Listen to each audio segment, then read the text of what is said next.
Former U.S. President George H.W. Bush has died at the age of 94 at home in Houston, Texas. Bush Sr. served as the 41st U.S. president between 1989 and 1993. His term defined by the end of the Cold War and the First Iraq War against Saddam Hussein.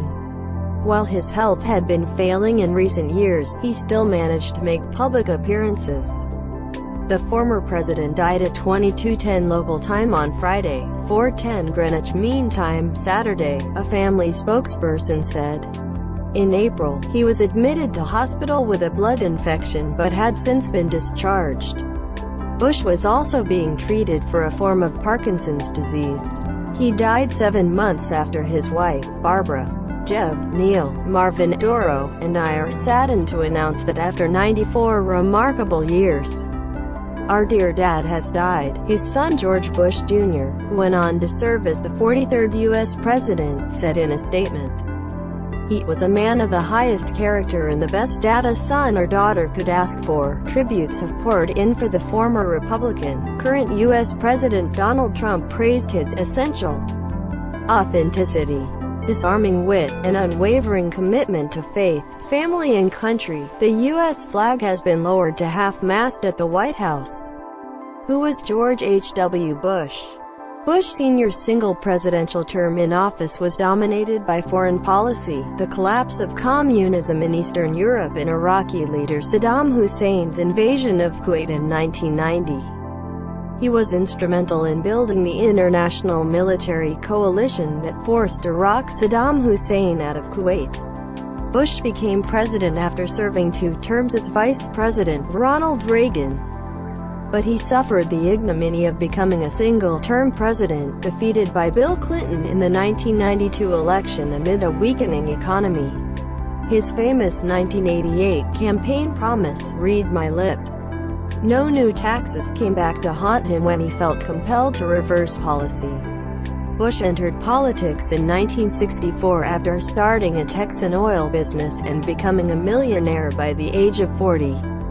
During World War II, he was an aviator before being shot down by the Japanese in September 1944 while on a bombing raid. Following his honorable discharge from the Navy in 1945, Bush married then 18-year-old Barbara Pierce. Their marriage would last 73 years and they would have 6 children together. In later life, his character came under scrutiny when he was accused of groping a number of women at public events. A statement issued by his spokesman after a recent incident said he would never intentionally cause anyone distress. How has the U.S. media reported his death? New York Times. Some critics have said that Mr. Hussein would not have been so bold as to invade Kuwait had Washington not shamelessly cultivated him over the years. Others faulted Mr. Bush for not pushing Mr. Hussein all the way back to Baghdad and removing him from power. Such a course, Mr. Bush said later, would have incurred incalculable human and political costs. We would have been forced to occupy Baghdad and, in effect, rule Iraq, which is exactly what his son, George W. Bush, a less cautious man, set out to do 12 years later, with disastrous results. Fox News.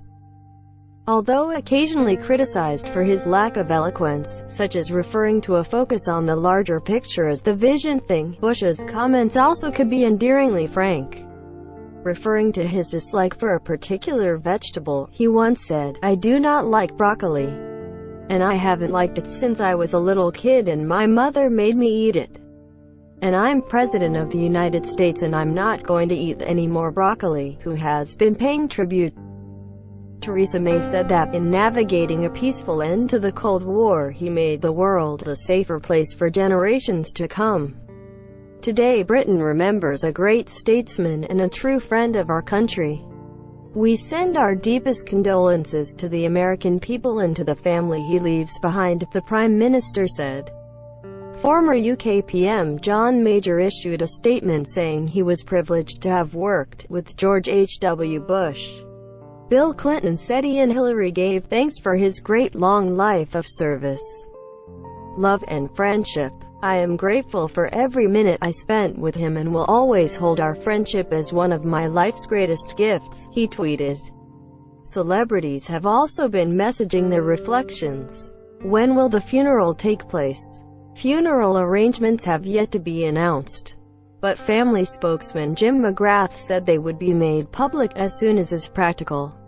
A lying-in state in Washington is expected, followed by burial at the Presidential Library in Texas next to his late wife. The last state funeral for a former president was that of Gerald Ford, which began on the 30th of December 2006 with a lying-in state service at the U.S. Capitol. Further services were held at the Washington National Cathedral on the 2nd of January 2007 and the following day in Grand Rapids, Michigan, his boyhood home. The U.S. flag was flown at half-mast on official buildings for 30